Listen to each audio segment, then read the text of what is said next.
ये शरीर ऐसा समझ लो जैसा अंडा होता है, अंडे का कवर होता है। और जब भक्ति इसमें बीज पड़ जाता है तो ये इसके अंदर जैसे अंडे में बच्चा बन जाता है। और जब वो बच्चा पंख वगैरह उसके हो जाती है तो अंडा फूट जाता है। अंडे को छोड़ के अंदर जो वस्तु थी वो बच्चा, अब उसके पंख होगी, वो उड़न लग गया। तो इसी प्रकार आपके अंदर जो बॉडी है, इस भक्ति से इस यो अंडा समझो, इसको अंड भी कहा है संतों ने, शरीर को पिंड भी कहा है। और इसके अंदर ये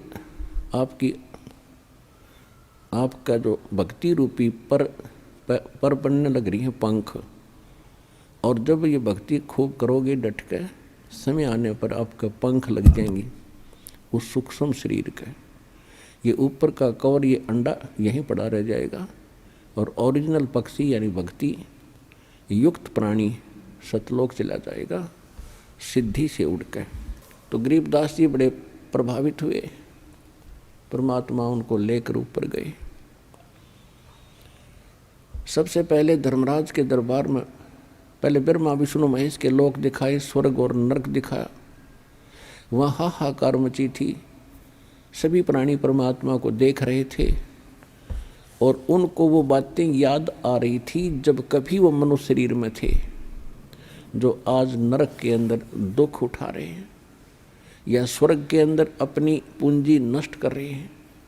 उनको वो दिन याद आते हैं जिस दिन परमात्मा कभी उनको पृथ्वी पर मनुष्य शरीर में मिले थे और उन्होंने परमात्मा के इस ज्ञान को कानों के ऊपर से टाल दिया था।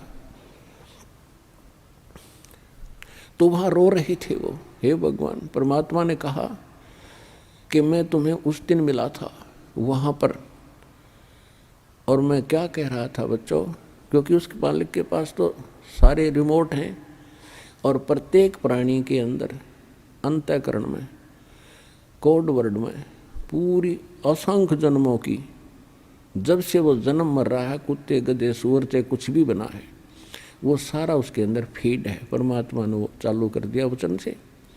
और याद आई उसको, कहाँ भगवान आप मिले थे और आप कह रहे थे जो साधना तुम कर रहे हो ये नरक में और स्वर्ग दोनों में जाना पड़ेगा, और मैं जो भक्ति बताता हूँ वो इससे भिन्न है, उससे तुम्हारा कल्याण होगा। उस समय आप क्या कह रहे थे, विवाद कर रहे थे, मुझे खुरका धमका रहे थे, तू क्या जाने दुल्हा, तू क्या जाने क्यों बकवास करता है, हमारे देवताओं को तू ऐसे बताता है। वो सारा कुछ सुनाया परमात्मा ने। वो लज्जित हो गए कि भगवान से धोखा हो गया, बचा लो दाता, अब नहीं। परमात्मा बोले अब नहीं। जब कभी तुम्हें मानुष शरीर प्राप्त हो और मेरा कोई दास मेरे ज्ञान की महिमा सुना रहा हो, उसकी शरण में आ जाना, तब तुम्हारा कल्याण होगा। अब गरीबदास जी सुन रहे हैं, उनकी आंखों से सुन रहे हैं, अपने आंखों देख रहे हैं, कानों सुन रहे हैं कि इन्होंने ऐसे ऐसे कहा था भगवान को। आज ये रो रहे हैं। ये रामकृष्ण के पुजारी थे, कोई शंकर जी का पुजारी था, कोई मुसलमान वहीं पीटा जा रहा था, कोई कुछ साधना कर रहा था, कोई जैनी था। अब सभी वहाँ भुगत रहे थे। अब गरीबदास जी इतने दृढ़ होते जा रहे थे, ओए होए, हे भगवान ने सचमुच ये हालत होती अगर हम मालिक ना मिलते तो अपने को। फिर ब्रह्मा विष्णु महेश के लोक में ले गए। वहाँ देखा बेटा ये सब ना अपनी दुकान खोल रखी है। विष्णु लोक में एक होटल है, शिव लोक में होटल है, और ब्रह्मा के लोक में भी होटल यानी स्वर्ग है। विष्णु जी का पुजारी विष्णु लोक में जाता है, जब तक उसके पुण्य रहते हैं वो वहाँ रहेगा, उसके बाद फिर नरक में डाल दिया जाएगा। और ये प्रत्येक प्राणी से अपने राज्य चलाने के लिए, ये राजा हैं, ये टैक्स लेते हैं। जैसे यहाँ पृथ्वी के राजा आपसे टैक्स लेते हैं, अपने ठाठ करते हैं, आपकी पूंजी तय। इसी प्रकार वो वहाँ करते हैं। इसी प्रकार शिव के लोक में रेस्टोरेंट है यानी स्वर्ग है। शिव का पुजारी स्वर्ग में रखा जाता है। जब उसके पुण्य समाप्त हो जाते हैं उसको फिर नरक में डाल दिया जाता है। नरक के बाद फिर 84 लाख प्रकार के इन प्राणियों के शरीरों में असंख्य जन्मों तक भटकता रहता है। इसी प्रकार ब्रह्मा जी के लोक में, इसी प्रकार दुर्गा जी के लोक में, ऐसे ही गणेश जी के लोक में जो गणेश के साधक हैं वो उसके पास चले जाते हैं। ऐसे ही ज्योत निरंजन ब्रह्म काल के ब्रह्मलोक में ये सब व्यवस्था बनी हुई है। और ये सभी इन पर टैक्स लगाते हैं, चार्ज लेते हैं अलग से, कि कोई 10%, किसी में 20%, कोई 25%, कोई 15% आपकी पूंजी का।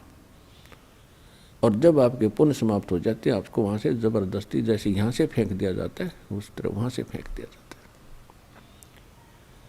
फिर परमात्मा उनको लेकर गए गरीबदास जी को यहाँ के न्यायाधीश के पास, 21 ब्रह्मांड का जो न्यायाधीश है धर्मराज के पास। अब जहाँ जहाँ भी परमात्मा जा रहे थे सभी ब्रह्मा जी के लोक में गए। ब्रह्मा जी ने आसन त्याग दिया, लेकिन परमात्मा खड़े खड़े दो बात करके चल पड़े। विष्णु जी के लोक में गए, विष्णु जी ने भी आसन त्याग दिया और खड़े हो गए, सत्कार किया। ऐसे ही भगवान शंकर के लोक में। फिर जब धर्मराज के लोक में गए, न्यायाधीश के लोक में गए, उसके ऑफिस में गए, तो धर्मराज ने भी कुर्सी त्याग दी और करबद्ध होकर खड़े हो गए। एक आध्यात्मिक शक्ति ऐसी है, इसमें किसी को अपनी आइडेंटिटी बताने की आवश्यकता नहीं। अपने आप सामने वाले पर प्रभाव होता है, अपने आप वो नतमस्तक हो जाता है। और परमात्मा खड़े खड़े उस न्यायाधीश को धमका रहे हैं, खुरका रहे हैं। यहाँ के न्यायाधीश यानी 21 ब्रह्मांड के, एक ब्रह्मांड में होता है वैसे ऐसी व्यवस्था 21 ब्रह्मांड में अलग अलग होती है। तो इस ब्रह्मांड के न्यायाधीश यानी मुख्य न्यायाधीश चीफ जस्टिस को, धर्मराज को परमात्मा खड़े खड़े कह रहे हैं कि कान खोल कर सुन ले, यदि मेरी आत्मा का तूने अकाउंट भी ले लिया तो मुझसे बुरा नहीं होगा। यदि तेरे पास कोई भूल भटक कर आ जावे तो उसको मेरे पास भेज देना। धर्मराज ने कहा कि भगवान जो आपकी आज्ञा वही होगी, लेकिन मेरी एक प्रॉब्लम है, समस्या है। आपकी शरण में आने से पहले जो व्यक्ति, जो प्राणी, जितने भी पुण्य और पाप उसने प्राप्त हैं, तो उनका भोग तो दंड मुझे देना पड़ेगा पापों का। पुण्य तो दुखदाई है ही नहीं, लेकिन पापों का दंड तो मैंने देना ही पड़ेगा, ये मेरी मजबूरी है प्रभु, कुछ इसका समाधान करो। अब आदरणीय गरीबदास साहिब जी ने वापस आकर फिर बताया कि कैसी वार्ता हुई मेरे सामने। धर्मराज दरबार में देई कबीर तलाक, मेरे भूले चुके हंस को तुम पकड़िए मत कजाक। एक न्यायाधीश को, जिसके सामने ब्रह्मा विष्णु महेश की पिंडी कांपे और उसको एक महापुरुष खुरका रहा है और कजाक कह रहा है कि ए चतुराद, कजाक माने ए नालायक आदमी, जब मेरे भक्त को नहीं पकड़ लेगा तो वो क्या कहते हैं, बोले पुरुष कबीर से धर्मराज कर जोड़े, तेरे हंस न पकड़ू नहीं मोहे 2 ही लाख करोड़। फिर क्या बताया, कर्मों से तीरथ हैं अब जो जप नाम कबीर, वो तो मोहे पकड़ने पड़े दाता, जड़नी पड़े जंजीर। अब परमात्मा क्या बोले, करम भरम ब्रह्मंड के मैं पल में करहूँ ने से, जिन हमारी दुहाई दई सो करो हमारे पेश। कि तेरे इस ब्रह्मांड के लगाए हुए कर्म, क्योंकि ये काल जो है मन रूप में सब प्राणियों में विद्यमान है, और इस मन की आदत केवल खोटे कर्म करण की है, शुभ यो सोचता भी नहीं। तो परमात्मा कहते हैं ये तुमने ही इन जीवों के ये कर्म लगाए हैं और उन कर्मों का मैं नाश कर दूंगा, उनको कैंसिल कर दूंगा। जो तेरे काबू में ना है वो मेरे पास ले आना तेरा अकाउंट, और मैं उनको क्रॉस कर दूंगा और अपने साइन कर दूंगा। जब ही सतनाम हृदय धरो भयो पाप को नाश, जैसे चिंगारी अग्नि की वाई पड़े पुराने घास। परमात्मा बता रहे थे कि मेरे पास एक ऐसा मंत्र है, इनको दूंगा मैं इन बच्चों को, और फिर भी कोई गलती से तेरे पास आ जाओ, मेरे पास ले आना, मैं इनके सब पापों का नाश करके तुझे बरी कर दूंगा, आप पर कोई प्रेशर नहीं रहेगा। इतनी वार्ता सुनकर गरीबदास जी गदगद हो गए, लेकिन अभी ये समझ रहे थे कि ये बाबा जी बड़ा शक्तिशाली है। हमने तो ब्रह्मा विष्णु महेश्वर के नाम सुने थे या चित्र देखे थे, आज मैं वास्तव में देख रहा हूं और ये सब इसके सामने करबद्ध हो रहे हैं। और ये तो बहुत बड़ी शक्ति बताते हैं जो अब ये धर्मराज तो सबका अकाउंट लेता है, और ये भी भगवान के इस बाबा जी के सामने ऐसे करबद्ध हो गया, तो कमाल का है बाबा तो भाई।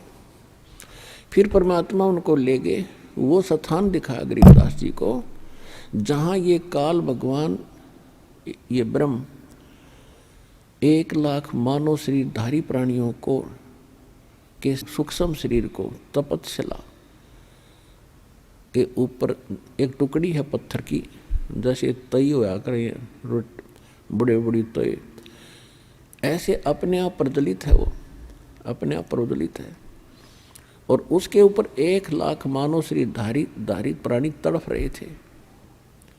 हाहाकार मची थी। यहाँ के राजा भी थे उसमें, और यहाँ के गरीब भी थे, सेठ भी थे, साहूकार भी थे, आम नागरिक भी थे, और सब उन्हीं के पुजारी थे, लेकिन सब बुरा हाल हो रहा था। तब परमात्मा वहाँ पहुँचे तो सभी एकदम उनकी तपत खत्म हुई, और ऐसे बैठ गए उस तई के ऊपर जैसे कढ़ाई में बैठ गए, उबलते तेल के कढ़ाई में समझ लो आदमी, और उसको पीड़ा ना हो। तो एकदम देखा कि ये परमात्मा आगे शायद। तब उन प्राणियों ने कहा भगवान हम बहुत दुखी हो लिए, हम किस कर्म का दंड भोग रहे हैं। परमात्मा ने कहा ये तुम्हारा यहाँ का किया कर्म नहीं, ये तुमने सतलोक में गलती करी थी, वहाँ तुम सुखी थे, और सुखी जीव को बकवाद घनी भावें हैं, अच्छे काम थोड़े और बुरे घने करेगा। तो तुमने वहाँ यही गलती की थी, भरी थाली का ठोकर मार कर तुम यहाँ आगे से इस कंगाल लोक में सारी जीवन में तुम्हारे से रोटी पूरी नहीं होती, मर खप जाते हो। उनको भी परमात्मा ने वो कथा सुनाई है। और जिस भगवान को तुम पूजा करते थे, कहते थे निराकार है निराकार है, ये सामने अभी आएगा तुम्हें खाने के लिए। वो खाता कैसे है? उन सूक्ष्म शरीर के अंदर जितने प्राणी मनुष्य शरीरधारी वहाँ तपस्या पर डाले जाते हैं, तो सारे जीवन में उन्होंने जो भी ये आहार किए हैं, और ये क्या कराता है? बीड़ी, शराब, तमाकू, मांस, और ये बकवादियों घनी करवाता है। आज विश्व में शायद ही कोई प्राणी बचे हों, कुछ प्रतिशत, न तो सभी, कोई बीड़ी का लत है, कोई शराब पी रहा है, कोई भूकी खा रहा है, कोई अफीम खा रहा है, कोई मांस खा रहा है, कोई शराब पीता है। तो ये कोई सा भी काम करने का नहीं, ये मन करवाता है। और इसके करने से हमारे सूक्ष्म शरीर के अंदर एक विशेष पदार्थ डिपॉजिट हो जाता है, और वो स्वाद करता है काल उसका। फिर तो वो सबको उठा के वहाँ डालता तपस्या पर, फिर सब तड़फ तड़फ कर। जिसने ज़्यादा बीड़ी शराब तम्बाकू पी रखा है वो काफ़ी देर तक तड़पता, उसको मतलब घना माल होता है उसका, और काफ़ी देर तक सबसे पीछे तक उसकी दुर्गति होती है वहाँ पर। और फिर जीव मरता नहीं उस सूक्ष्म शरीर में, उनको वहाँ से फेंक देता सिद्धि से। उसका टाइम फिक्स अलार्म रखा उसने, उसके बाद वो वहाँ से अपने आप उड़ जाते हैं। जब उनका गंध मैल निकल जाता है, और ऊपर जाते ठंडे क्षेत्र से तो वो कुछ नॉर्मल से हो जाते हैं, और फिर धर्मराज के दरबार में आकर लाइन लगा लेते हैं अपने कर्मों का अकाउंट कराने के लिए। वहाँ तो सबके कर्मों का अकाउंट कैलकुलेटेड मिलता है, क्योंकि जो ये कर्म प्राणी करता है उसका एक फैक्स वहाँ हो जाता है धर्मराज के दरबार में, और उनके उस अकाउंट नंबर में डिपॉजिट हो जाता है। और जब प्राणी वहाँ पहुँचता है तो उसके सामने कुत्ते की योनि, गधे की योनि, कुत्ते की योनि, गधे की योनि, मनुष्य जीवन, स्वर्ग, भागो फटाफट। वहाँ नहीं सुनता कोई, फिर हाहाकार मची रहती है। जिनका नरक में जाना होता है उनको यम के दूत खड़े हैं लठड़ी बाल लेकर, जैसे पुलिस वाले खड़े होते हैं, और पकड़ कर बाजू फटाफट आ जाओ भाई, नरक है तुम्हारे लिए। और वहाँ ठोक कर आते हैं, उनको बुरा हाल हो रहा है। तब क्या देखा, कुछ देर के बाद वो ज्योत निरंजन काल उनको खाने के लिए अपने उस रसोई घर में आने लगा। दूर से देखा, तब तक वो प्राणी वहीं थे परमात्मा की कृपा से, नहीं तो उसको ऑटोमेटिक सिस्टम से तो उनको चला जाना चाहिए था। वो इसलिए आया था, वो किसी के सामने नहीं आता। तो उस बताया परमात्मा ने कि देखो वो आ रहा है तुम्हारा यहाँ का भगवान, जिसको तुम परमात्मा कहते, इसकी शकल देख कर कलेजा फट जाए आदमी का, और तुम इसको ब्रह्म मानकर पूजा करते हो। सबने देखा सामने लंबे दांत, ओछा माथा, काला विकराल शरीर, तो सभी प्राणी भयभीत हो गए। परमात्मा ने कहा कि तुम जाओ यहाँ से। वो सभी को उड़ा दिया, और जब परमात्मा उसके निकट गए, वो कहाँ बैठता है जाकर के, एक जो 11वां द्वार है, 11वां द्वार है, वो अक्सर पुरुष के लोक में जाकर निकलता है। उस गेट पर ये स्वयं चौकीदारी करता है कि कोई इधर से एक भी ना चला जा। ये स्वयं वहाँ बैठता है, और वहाँ बैठा था, वहाँ से उठकर चला ही था। परमात्मा जब चले तो उस गेट पर अड़ गया जाकर, कौन आ गया ये, इस कैसे चला जाएगा इधर। तो परमात्मा निकट गए, तो परमात्मा ने कहा कि देख बेटा गरीबदास, ये है यू काल भयंकर, इसके सामने ब्रह्मा विष्णु में इसकी हिम्मत नहीं कि इसके सामने, इसकी शक्ति के सामने टिक जाए। वो 4 भुजा के भगवान यो 1000 का है। अब तो ये 2 भुजा बनाए बैठा है, ये 1000 भुजा तक बना सकता है। ब्रह्मा विष्णु महेश तो 16 कला के प्रभु हैं, ये 1000 कला का भगवान है। और जिस परमात्मा के पास मैं तुझे ले जा रहा हूँ, असंख्य कला का मालिक है वो।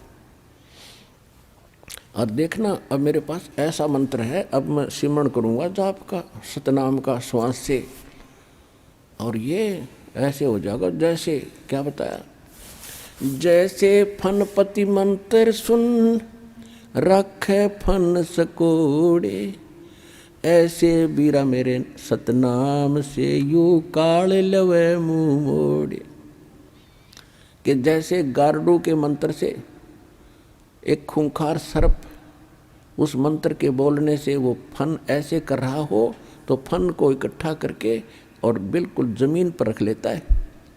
जैसे फनपति मंत्र सुन रखे फन सकोरे, ऐसे मेरे सतनाम से यू काल लवे मुँह मोड़े। परमात्मा ने कहा देख, अब मैं मंत्र जाप करता हूँ। वो करना क्या था, तो हमें बता रहे हैं कि आपत्ति के समय तुम्हारे पास केवल ये सतनाम और सार नाम का एक हथियार है। जो मंत्र जिसको जौन सा प्राप्त हुआ है वो तेरा हथियार है, प्रथम प्राप्त है। आपत्ति के समय उस मंत्र का जरूर जाप कीजिएगा, बहुत सारा मिलेगा।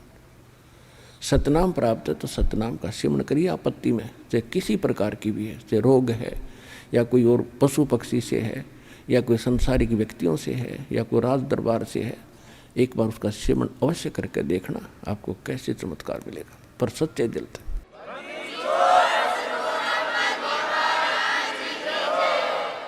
और सारनाम प्राप्त है, सारनाम का जाप करिए। सतनाम प्राप्त है, सतनाम का करिए। प्रथम मंत्र प्राप्त है, प्रथम मंत्र का जाप कीजिए। तो जो ही परमात्मा ने कहते हैं कि मैं देख ले भाई सिमरण कर रहा हूँ, उसी समय काल जहाँ उस गेट के ऊपर 11वें द्वार पर वो कड़लाए बैठा था, और ऐसा सिर झुक गया उसका। और कहा, ले बेटा गरीबदास आजा, पैड़ी बना इसकी। इसके सिर पे पैर रखा, पहले तू चल पहले आगे। गरीबदास जी ने सिर पे पैर रखा और अंदर कूद गए, बालक थे। ऐसे परमात्मा ने सिर पे पैर रखा और आगे चला गया। वो फिर ऐसे हो गया, कभी और ना निकल जा, दो तो गए। 11वें द्वार पार करते ही ये लोक आ जाता है अक्षर पुरुष का। गीता अध्याय नंबर 15 के श्लोक नंबर 16 और 17 में 3 पुरुष हैं। एक सरपुरुष, ये ब्रह्म है, 21 ब्रह्मांड का मालिक, जिसको ज्योत स्वरूपी निरंजन काल भी कहते हैं। और अक्षर पुरुष, ये 7 संग ब्रह्मांड का स्वामी है। और इनके अंतर्गत जितने इनके अंतर्गत प्राणी हैं वो भी नाशवान और ये स्वयं भी नाशवान। 15वें अध्याय के गीता जी में 17वें श्लोक में कहा कि उत्तम पुरुष है तू अन्य परमात्मा इति उदाहरते। उत्तम पुरुष यानी श्रेष्ठ परमात्मा तो इन दोनों से सरपुरुष और अक्षर पुरुष से अलग है, जिसको परमात्मा कहा जाता है। यह लोक धर्म अविषय विवृत्ति अवैश्वर है, जो तीनों लोकों में प्रवेश करके सबका धारण पोषण करता है, यानी कुल का मालिक वासुदेव। वो वासुदेव है, ये श्री कृष्ण वासुदेव नहीं। इसके तो पिता का नाम था वासुदेव। तो तब उस अक्षर पुरुष के लोक को पार करके फिर परमात्मा ने बताया कि जब तुम यहाँ आओगे, यहाँ इसके बहुत लंबा क्षेत्र है, इसके यहाँ से आपने जाना है तो यहाँ आपको इसका वो मिलेगा, विमान मिलेगा।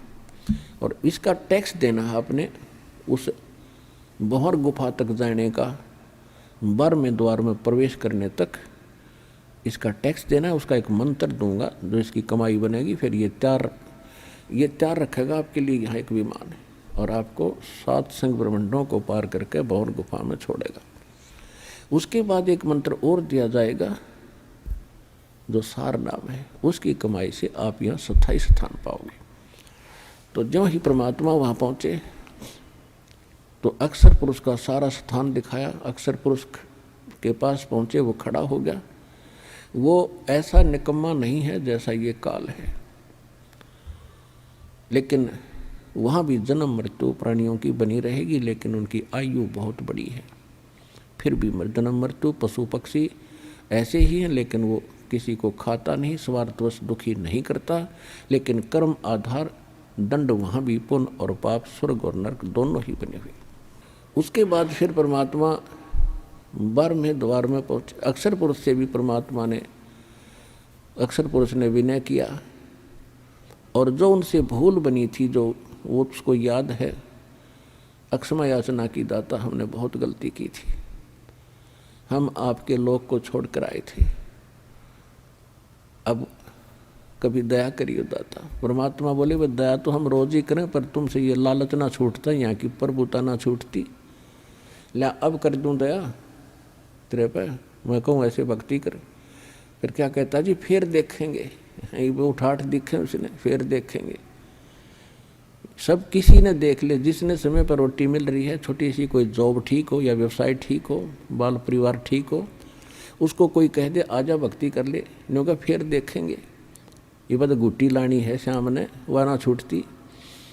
फिर क्या देखेगा, जब गधा बन जाएगा फिर तो कुम्हार देखेगा, कड़मा मारेगा लठ। अब देखना तब देख, छोड़ सारी बुराइयों को और कर भक्ति सच्चे नाम की। और यहाँ भी सुखी रहेगा, जब तक तेरा यहाँ संस्कार है तब भी सुखी इसी से रहेगा। नहीं तो आज सब कुछ है तेरे पास, कल मृत्यु हो जा, फिर गधा बन कर घूम रहा होगा। खा का ये जीवन यहाँ का। और इस ज्ञान से यह बात समझ में आवेगी। प्रमाण दिया जाएंगे, भगवान बतावे, राखों देखा वो संत बतावें। अब जैसे आम का हो तो होया करती, कोई बात बतावे इधर उधर की, तो उसने यूँ कहा करते कि तू कौन सा भगवान से मिलकर आ रहा है। यानी भगवान से कोई मिलकर आवे तो उसकी बात तो सच्ची है, मानी उन्होंने भी, कि आप कौन से भगवान से मिलकर आ रहे हो, इसी दृढ़ कॉन्फिडेंस से कह रहा तू यह बात। तो परमात्मा खुद आए और जो भगवान से मिलकर आए उन्होंने बताई यही बातें। तो शंका नहीं रहनी चाहिए समझदार व्यक्ति को जो वो ज्ञान बताया जा रहा है, और दास उन महापुरुषों का बताया हुआ बता रहा है, तो आपको तुरंत समझ में आना चाहिए और यहाँ से सिर पर पैर रख लो, सतलोक जाने के लिए डट के भक्ति करनी चाहिए।